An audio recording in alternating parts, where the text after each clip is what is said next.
স্বাধীনতা পরবর্তী সময়ে বাংলাদেশের গণতন্ত্র এবং রাজনীতিতে আমরা দেখেছি নানামুখী সমীকরণ। স্বৈর শাসন, বিরাজনীতিকরণ থেকে শুরু করে গণতন্ত্রের মোড়কে স্বৈরতন্ত্র, একনায়কতন্ত্র সবই ছিল। গণঅভ্যুত্থান পরবর্তী বাস্তবতায় কোথায় দাঁড়িয়েছে এখন বাংলাদেশ, সামনের দিনের সমীকরণটা আসলে কেমন, সে বিষয়গুলো বুঝতে চাই এবং আগামীর বাংলাদেশ ঘিরে আমাদের প্রত্যাশা কি থাকছে, এসব কিছু ঘিরে আমাদের আজকের আলোচনা। দর্শক সবাইকে আমন্ত্রণ জানিয়ে শুরু করছি দেশ টেলিভিশনের নিয়মিত আয়োজন জেডএসআরএম নিবেদিত দেশ সাম্প্রতিকের আজকের আয়োজন। আমি ফারনাজ জি রয়েছি আপনাদের সঙ্গে। আজকের আলোচনায় আমাদের সঙ্গে স্টুডিওতে আছেন একজন সম্মানিত অতিথি। চলুন এ পর্যায়ে পরিচিত হই। ফরহাদ মজহার, কবি, লেখক ও রাজনৈতিক বিশ্লেষক। স্যার, অনেক অনেক স্বাগত জানাচ্ছি আপনাকে, সেই সঙ্গে কৃতজ্ঞতা। শুরুতেই আপনার কাছে জানতে চাই, গণঅভ্যুত্থান পরবর্তী সময়ে এই মুহূর্তে বাংলাদেশ আসলে কোথায় দাঁড়িয়ে আছে, সেই সঙ্গে একজন লেখক, গবেষক এবং রাজনৈতিক বিশ্লেষক হিসেবে আগামীর বাংলাদেশ ঘিরে আপনার প্রত্যাশা এবং রাষ্ট্রভাবনা কি? দুটো প্রশ্ন কিন্তু। জি হ্যাঁ, অনেক ধন্যবাদ। না, প্রথমে একটা হলো যে আমরা যদি এভাবে ভাবি যে আমাদের পুরো গণঅভ্যুত্থানে এই যে আমরা আত্মত্যাগ হয়েছে, অনেকে শহীদ হয়েছেন এবং তারা জীবন দিয়েছেন, অনেক পঙ্গু হয়ে আছেন সারা জীবন, হয়তো এইভাবে তাদের কাটবে। এই পরিপ্রেক্ষিতে চিন্তা করি তারা কী চেয়েছিলেন। তারা যেটা চেয়েছিলেন সেটা হলো তারা একটা নতুন বাংলাদেশ চেয়েছেন। এখন নতুন বাংলাদেশ কথাটাকে আমরা কীভাবে বুঝবো? প্রথমত আমরা বুঝবো যে বাংলাদেশকে আমাদেরকে নতুনভাবে গঠন করতে হবে।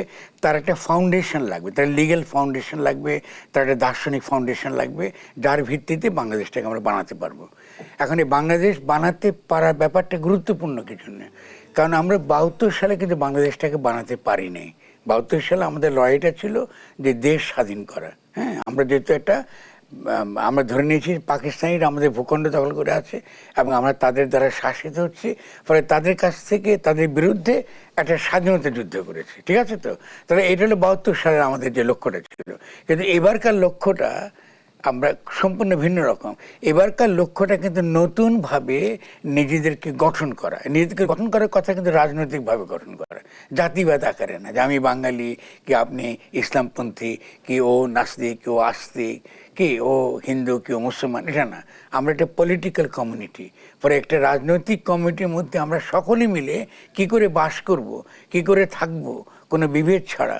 একই সঙ্গে আমাদের যে আশা যে আমরা একটা অর্থনৈতিকভাবে একটা শক্তিশালী জায়গায় আমরা পৌঁছাবো, আমাদের আশা যে পরস্পরের সঙ্গে আমাদের সম্পর্ক খুব ভালো হবে, আমাদের আশা যে আমরা এমন একটা সংস্কৃতি দেবো সারা পৃথিবীকে যাতে বাংলাদেশের নামটা একটা পৃথিবীতে জারি থাকে, তার একটা সুখ্যাতি হয়।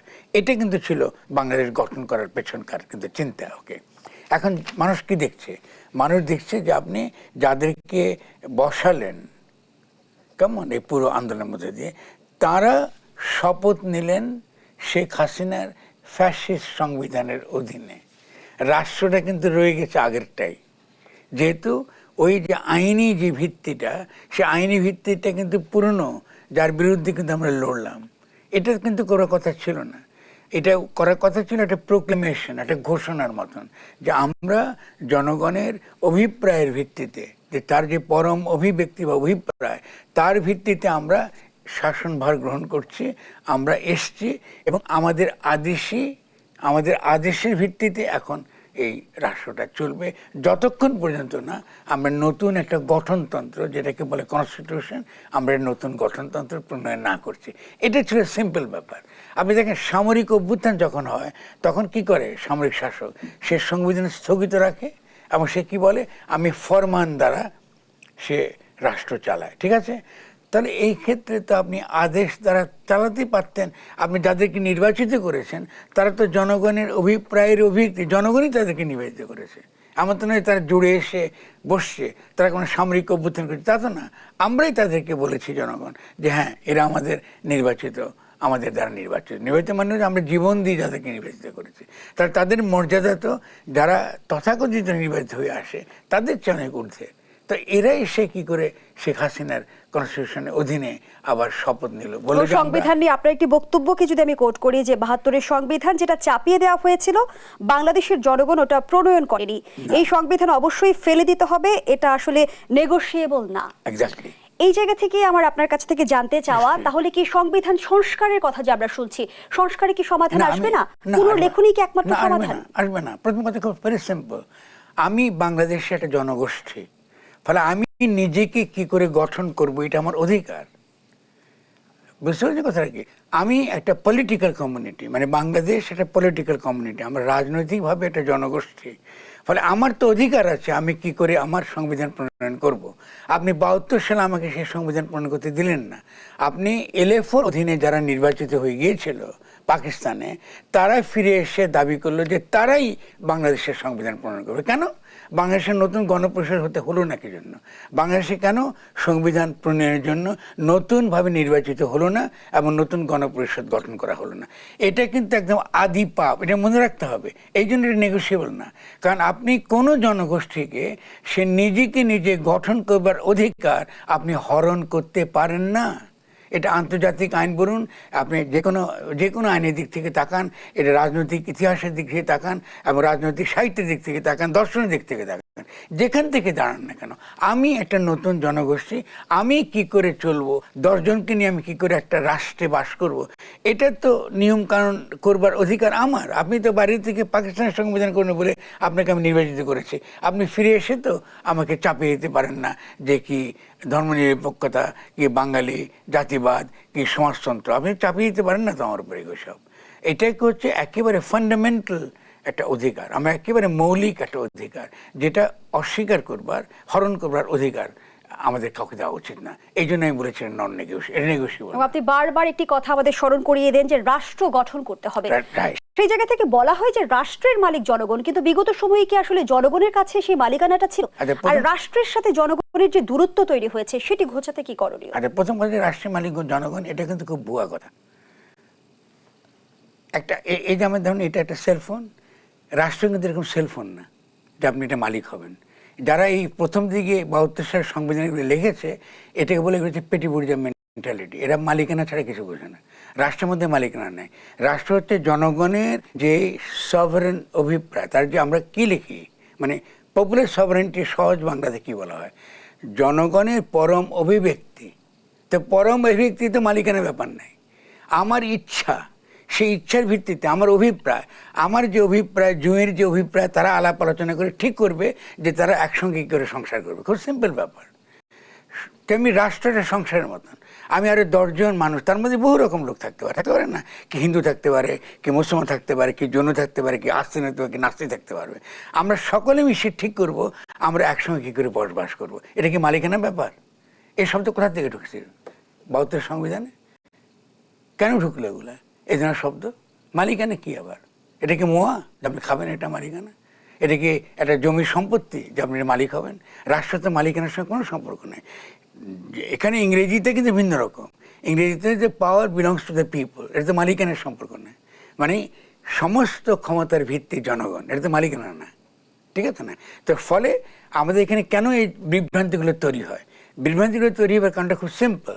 আমরা যেহেতু পপুলার সভারেন্টি বা জনগণের সার্বভৌম অভিপ্রায়, এটার মানে বুঝি না যে আধুনিক রাষ্ট্রে জনগণের যে সার্বভৌম অভিপ্রায়, তার যে পরম যে রূপ, যেটা আমরা গণ অভ্যুত্থানে দেখি, এটাকে বলে গণতন্ত্র।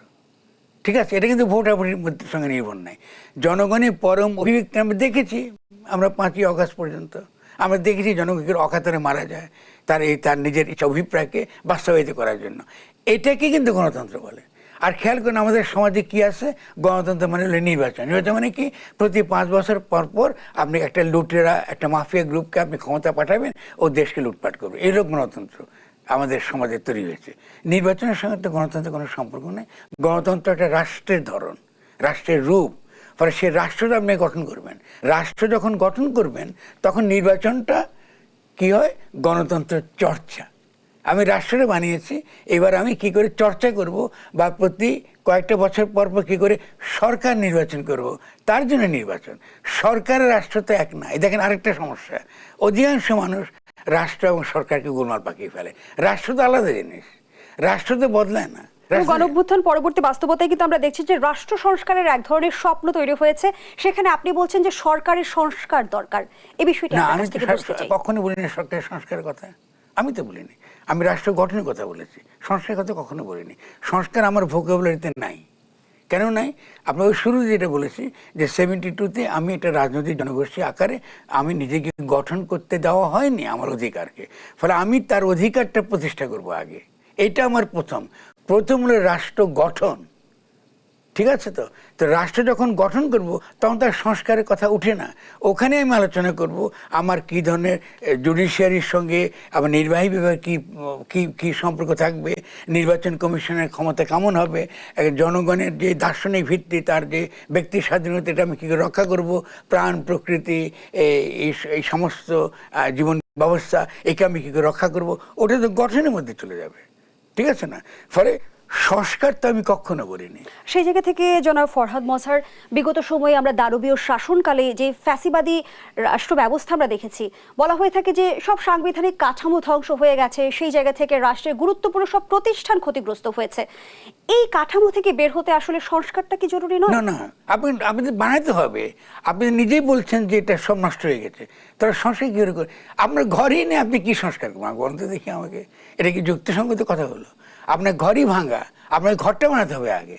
তাহলে ঘরটা বানাতে হলে তো আপনাকে গঠনটা কী করে গঠন করে? আপনি এখন রাষ্ট্র গঠন কী করে হয়? আপনি যদি আমেরিকান রেভলিউশন দেখেন, কি ফরাসি বিপ্লব দেখেন, কী করে তারা গঠন করেছে?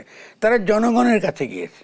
এই ধরনের গণ অভ্যুত্থানের পরে তারা যারা গণ অভ্যুত্থানে যারা প্রধান, যারা ক্ষমতায় এসছেন, তারা বলছেন আজকে থেকে আমাদের একটা গঠনতান্ত্রিক প্রক্রিয়া শুরু হলো, একটা কনস্টিটিউশনাল প্রসেস শুরু হলো। তো আমরা কী করবো এখন?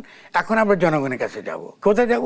আমরা ওই যে উপজেলা লেভেলে কি গ্রাম পর্যায়ে এই জায়গায় যাব, গিয়ে জনগণ বলে, এই তুমি যে স্বপ্ন দেখেছো এটা বলো আমাকে। এখন সে তো তার নিজের মতন করে বলবে, তার ভাষাতেই বলবে। ঠিক আছে না? আমার নদীতে পানি আজকে মাছ পাওয়া যায় না, কি আমার আজকে পরিবেশ ভালো নাই, আমি চাকরি পাচ্ছি না, সে তার নতুন করে কথাটা বলবে। তাহলে আপনি তার কথাগুলো নিয়ে, এগুলোকে বলা হয় কনস্টিটিউশনাল কাউন্সিল। এটা গঠনতন্ত্র প্রণয়নের পরামর্শ সভা জনগণের। তাহলে জনগণকে আপনি প্রথম থেকে ইনভলভ করবেন, জনগণকে তো থাকতে হবে। তা জনগণের সঙ্গে পরামর্শের পরিপ্রেক্ষিতে আপনি যখন এই বিভিন্ন রকম আপনার প্রস্তাবনাগুলো পাবেন, এটা তারা পাঠাবে ন্যাশনাল কনস্টিটিউশনাল কাউন্সিল। আরেকটা করবেন যেখানে তারা পাঠাবে, তারা এগুলোকে সাজিয়ে এটাকে তারা কোথায় দেবে? এটা তারা একটা কনস্টিটিউয়েন্ট অ্যাসেম্বলি যখন নির্বাচিত হবে সেখানে তারা পাবে। তাহলে একটা গণপরিষদ নির্বাচন লাগবে আপনার। গণপরিষদ কিন্তু সরকার নির্বাচন না, গণপরিষদের নির্বাচন। সেখানে আপনি এই পরামর্শগুলো সামারি করে দেবেন। এটা তারা তর্ক বিতর্ক করে এটা তারা একটা গঠনতন্ত্র প্রণয়ন করে। গঠনতন্ত্র মানে কনস্টিটিউশন। এই গঠনতন্ত্র প্রণয়ন করার পরে আপনি তখন যাবেন রেফারেন্ডামে যখন যাচ্ছে তখন আপনি একটা নতুন গঠনতন্ত্র পেলেন। এই হলো রোড প্ল্যান। এটা কিন্তু রোড প্ল্যান আপনার। কিন্তু আমাদের রাজনৈতিক বাস্তবতায় জনগণের ইচ্ছের প্রতিফলন কতটা ঘটে বা জনগণের আসলে বলবার সুযোগ কতটা তৈরি হয়েছে, সেই প্রশ্নটি আপনার কাছে রেখে যাচ্ছে। একটা বিরতির সময় হয়েছে, বিরতি থেকে ফিরে এসে শুনব। দর্শক, জেনেসারের নিবেদিত দেশ সম্প্রতিকের এই পর্যায়ে একটা বিরতি নিচ্ছি, সাথেই থাকুন।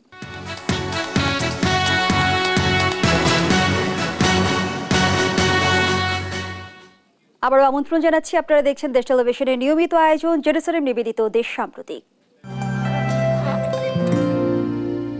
সময় সে তো বয়ে যায়, সময়ের সাথে মিষ্টি এক বন্ধন।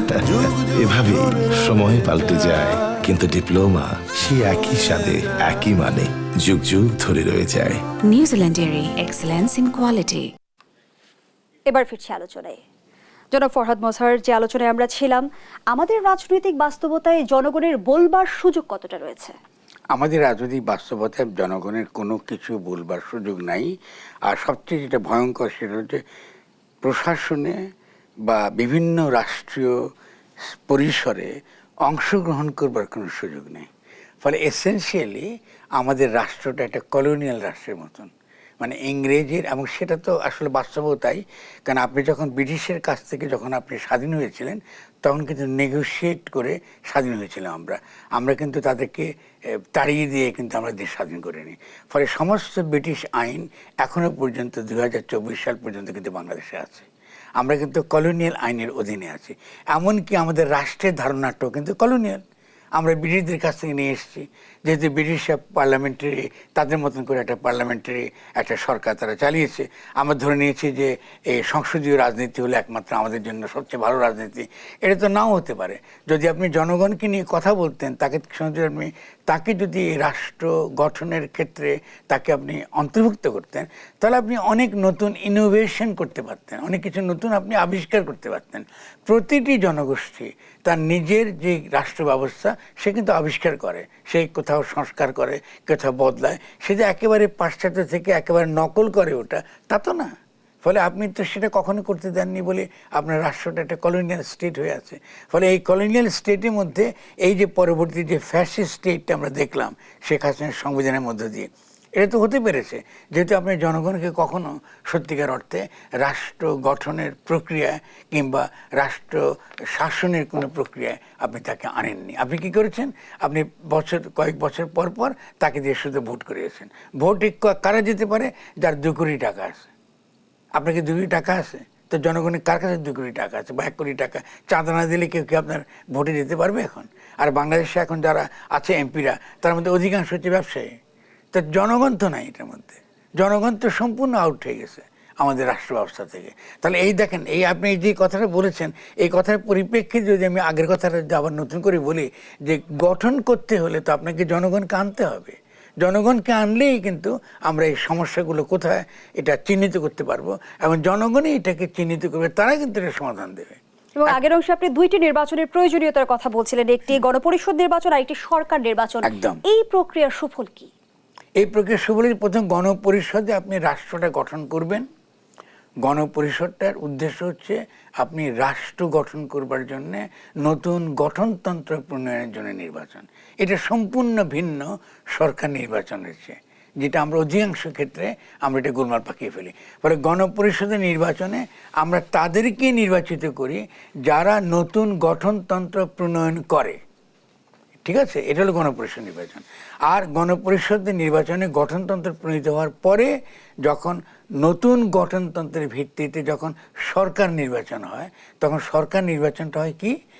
জনগণ নতুন সরকারের জন্য নির্বাচন করে, নতুন রাষ্ট্র গঠন করার জন্য তারা নির্বাচন করে না।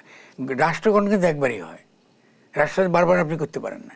কিন্তু শুধুমাত্র একটা নিয়ম থাকে যে যদি কখনো আমরা রাষ্ট্রের মৌলিক কোনো কিছু পরিবর্তন করতে চাই, তাহলে রেফারেন্ডাম করতে হবে, মানে আবার আপনাকে জনগণের কাছে যেতে হবে। কিন্তু রাষ্ট্রের যে মূল যে ভিত্তি, তার যে ফাউন্ডেশন, এটা বদলাবার অধিকার থাকে না। যেমন ধরুন, আগামী দিনে যদি আমাদের নতুন সংবিধান করবার কোনো সুযোগ আমরা পাই, তাহলে আমরা নিশ্চয়ই বলবো যে আমরা এমন একটা রাষ্ট্র চাই যে রাষ্ট্রের কোনো অধিকার থাকবে না, কোনো অধিকারই থাকবে না ব্যক্তির স্বাধীনতা এবং ব্যক্তির স্বাধীনতা হরণ করবার এবং ব্যক্তির মর্যাদা ক্ষুণ্ণ করবার। ধরুন এক লাইনে, রাষ্ট্রকে আমি এই অধিকার দিতে পারবো না।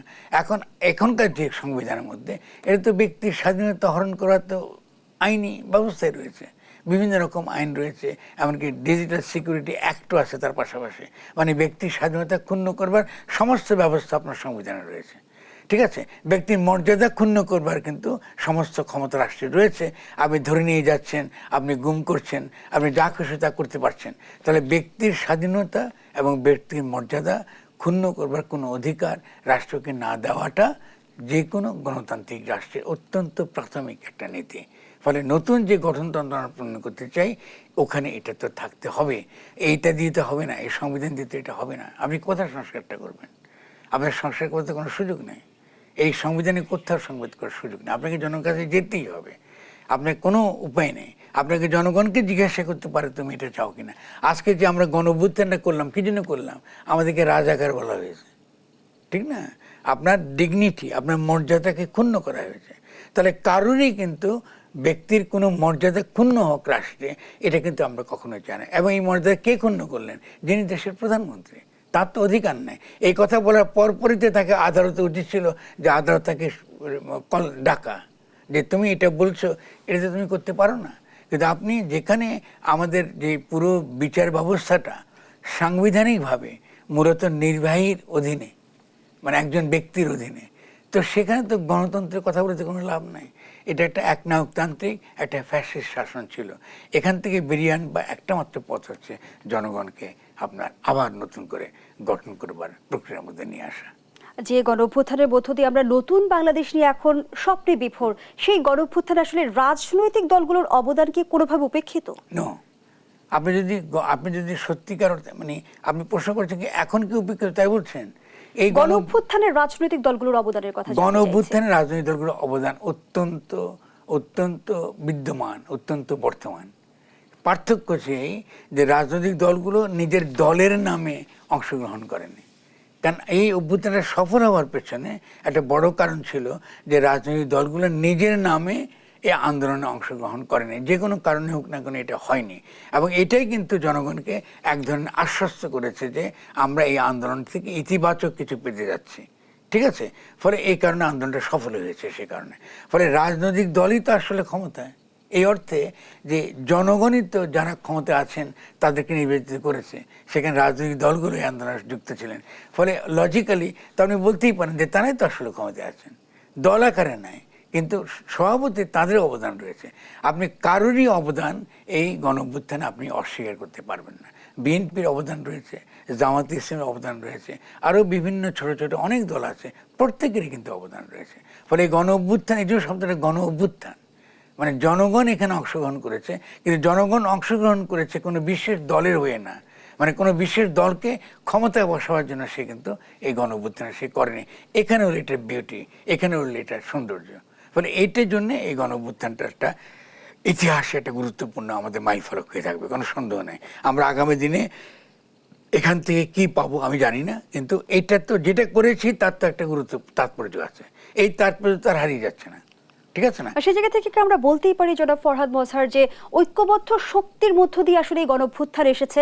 কিন্তু গণঅভ্যুত্থান পরবর্তী বাস্তবতা যদি আমরা একটু দেখতে চাই, এখন আসলে দলমত নির্বিশেষে রাজনৈতিক দলগুলো আসলে কতটা ঐক্যবদ্ধ বা জাতি হিসেবে আমরা কতটা ঐক্যবদ্ধ, সেই প্রশ্নটি আপনার কাছে রেখে যাচ্ছি। আবারও বিরতির সময় হয়েছে।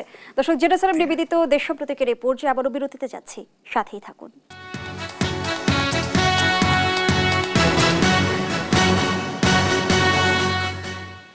ফিরে এলাম, আপনারা দেখছেন দেশ টেলিভিশনের নিয়মিত আয়োজন জেরুজালেম নিবেদিত দেশ সাম্প্রতিক। আমরা আবারও ফিরছি অতিথির কাছে।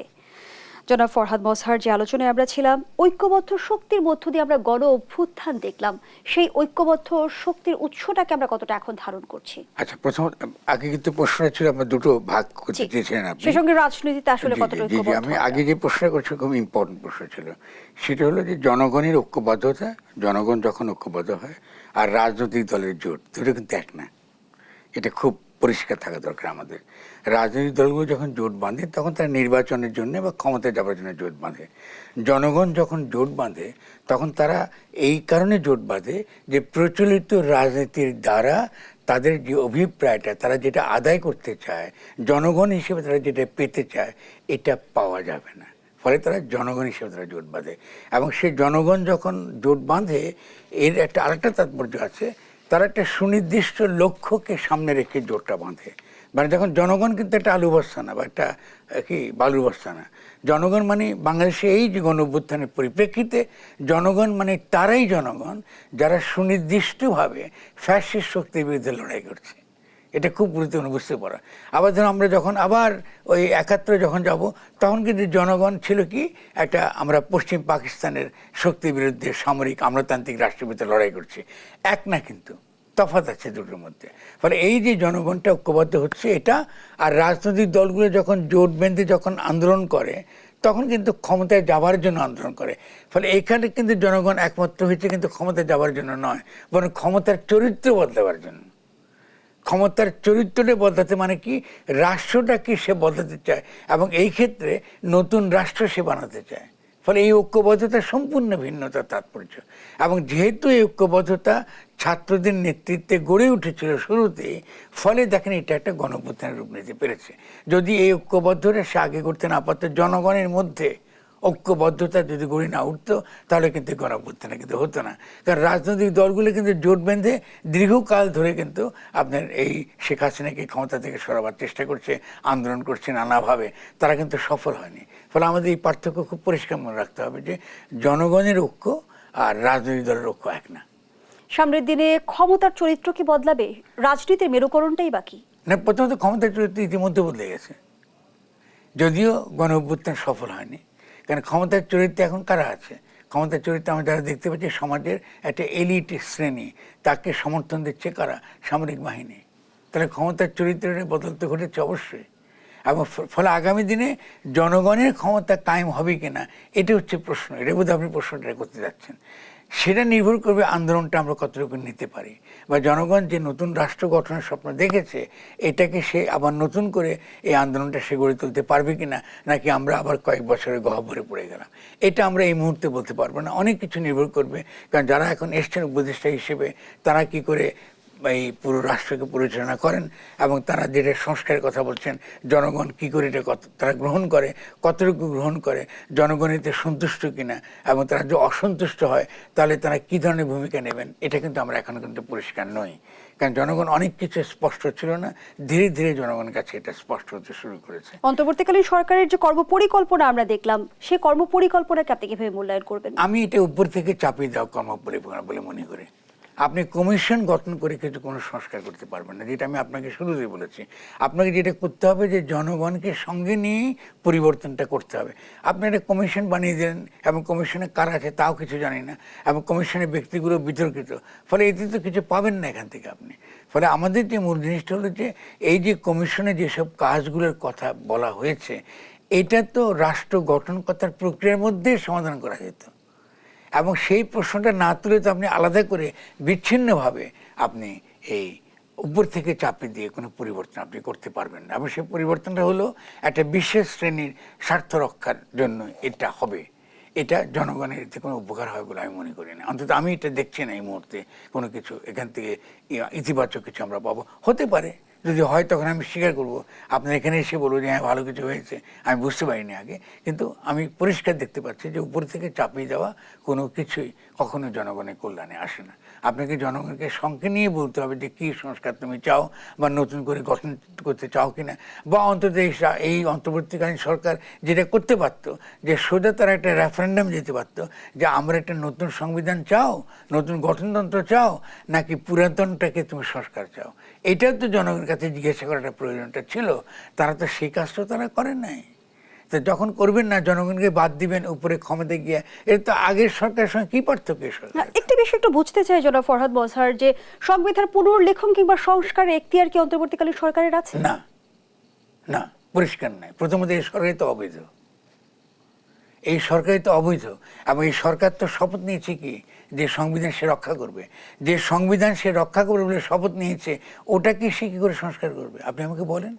আপনি শপথ করলেন যে আমি শপথ নিয়ে আমি ক্ষমতায় বসলাম, আপনি সে শপথ ভঙ্গ কী করে করেন? এটা কিসের ভিত্তিতে আপনি করবেন? তাহলে এটা তো আপনি জোড়াতালি দিয়ে তো রাষ্ট্র চলে না রে ভাই। এটা তো তামাশা করার ব্যাপার না। জনগণকে নিয়ে আপনি বলেছেন যে আপনি সংবিধান রক্ষা করবেন, শেখ হাসিনার সংবিধান রক্ষা করবেন বলে আপনি চুপুর কাছে হাত রেখে তার দলিল পড়ে আপনি শপথ নিয়েছেন। তো আপনি এখন কি করে সংস্কার করেন? আপনাকে অথরিটি দিলটাকে? কে অথরিটি দিচ্ছে আপনাকে এটাকে সংস্কার করবে? কেউ অথরিটি দেয়নি। এবং ফলে আমাদের সংবিধানে কোথায় লেখা আছে যে এরকম একটা অন্তর্বর্তীকালীন সরকার থাকতে পারবে? কোথাও লেখা নেই। এটা তো একটা অবৈধ সরকার। ফলে আপনি তো এইভাবে তো লিগ্যাল কোশ্চেনটাকে আপনি অস্পষ্ট রেখে, এটা অপরিচ্ছন্ন রেখে আপনি তো আপনি কোনো এরকম তো করতে পারেন না। পৃথিবীর কোনো দেশে এই ধরনের অস্পষ্ট অপরিচ্ছন্ন রেখে আপনি এটা করতে পারেন না। কী করে আপনি করবেন এটা? আপনার কী বোঝতে আছে এটা করবার? আপনি তো কন্ট্রাডিক্টরি কথা বলতে পারেন না। আপনি বলতে পারেন আমি সংবিধান মানি না, ফেলে দিলাম, আমি নতুন করে সব শুরু করবো। হ্যাঁ, এটা পারেন আপনি করতে। কারণ জনগণের সভারেন যে তার যে ক্ষমতা, তার যে সার্বভৌম ক্ষমতা, তার ভিত্তিতে আমি দাবি করতে পারেন আমি এই ফ্যাসিস্ট সংবিধান ফেলে দিলাম বঙ্গোপসাগরে, আমি নতুন করে শুরু করব। এটা আপনি পারেন, এটা আইনে সিদ্ধ, এটা রাজনৈতিক সাহিত্যে সিদ্ধ। কিন্তু আপনি এটা করতে পারেন না যে আমি সংবিধানে হাত রেখে নিলাম শপথ যে সংবিধান আমি রক্ষা করব, তারপরে গিয়ে আপনি সেই সংবিধান বদলাবেন কেন? আপনি যে শপথ করছেন এটা রক্ষা করবেন, আপনি বদলাবেন কিসের ভিত্তিতে? আপনি তো নিজে বলেছেন কদিন আগে, আপনি কদিন আগে নেন না। সাংঘর্ষিক পরিস্থিতি নিশ্চয়ই তৈরি হয় এই বিষয়ে। সাংঘর্ষিক, প্রচন্ড সাংঘর্ষিক, আমার প্রচন্ড রকম জটিলতা তৈরি করে। এবং যারা ক্ষমতা আছেন তাদেরকে এইটা বুঝতে হবে যে আপনি জনগণকে 17 কোটি মানুষের জীবন নিয়ে আপনারা ছিনিমিনি খেলতে পারবেন না। এটা দেওয়ার কোনো অধিকার আপনাদেরকে দেয় নাই। আপনাদেরকে যে ক্ষমতা জনগণকে দেওয়া হয়েছিল সেই ক্ষমতাটা আপনার শেখ হাসিনাতে তুলে দিয়েছেন নিজেরা। এটা কেন করেছেন আপনারা? আপনার তারই সংবিধানে তুলে দিয়েছেন কার্যত। এখন শেখ হাসিনা বলতেছে যে আমি এখনো বাংলাদেশের প্রধানমন্ত্রী, তিনি তো ঠিকই বলছেন, কারণ আপনি তার সংবিধানে তো আমি রেখেছেন। কিন্তু এরও বলেছেন যে আমি বাংলাদেশের কাছেই আছি, চট করে যে কোনো সময় ঢুকে যাব। তা ঠিকই বলেছেন। তার এই বক্তব্যের বার্তাটা আসলে কি? তার বক্তব্যের বার্তা, যেহেতু আপনি এই বোকামি করেছেন, এটারও তার বার্তা। আপনি এই বোকামি যখন করেছেন তখন তো এটা করতে পারবে। কারণ খেয়াল করেন, আপনি 8 তারিখে যখন তিনি এখান থেকে গেলেন, ঠিক আছে, তা 5 আগস্ট 5 আগস্ট যখন গেলেন তিনি, তারপরে কি আমরা শুনলাম, বললো যে আমরা আমাদের পরিবার রাজনীতি আর করবে না। মনে আছে আপনার? আচ্ছা, তারপর আমরা কি শুনলাম, আমরা জয় বললেন যে যদি আমাদেরকে আহ্বান করা হয় তাহলে আমরা আবার রাজনীতি করতে পারি, আমি করতে পারি। এরপর থেকে আমরা পড়াশুনো করলাম যে শেখ হাসিনা বাংলাদেশের এখন প্রধানমন্ত্রী, এবং তিনি চট করে ফিরে আসার চেষ্টা করতেন। দেখতে পেয়েছেন ঘটনাটা কি ঘটেছে? আপনি যখন আর এই বিষয়গুলো কিন্তু স্পষ্ট না, কিন্তু বিভ্রান্তির জন্ম না, দিয়েছে। কোনো বিভ্রান্তি জন্ম দেয়নি। আপনি যখনই শুরুতে তখন আপনি আমার লেখা পড়েন, আমার বক্তব্য পড়েন, প্রথম দিনই আমি বলেছি যে এটা একটা মারাত্মক আত্মঘাতী পথ হয়েছে। আমরা যে আমাদের আপনি- আয়োজনের একেবারেই শেষ পর্যায়ে এই বিষয়টা আসলে নিশ্চয়ই বিস্তারিত আলোচনার দাবি রাখে। অনেক ধন্যবাদ জানাচ্ছি জনাব ফরহাদ মোয়াজ্জেম, সেই সঙ্গে কৃতজ্ঞতা। Okay. দর্শক, এখানেই শেষ করছি জেরুসালেম নিবেদিত দেশ প্রতীকের আজকের আয়োজন। ধন্যবাদ এতক্ষণ আমাদের সাথে থাকার জন্য।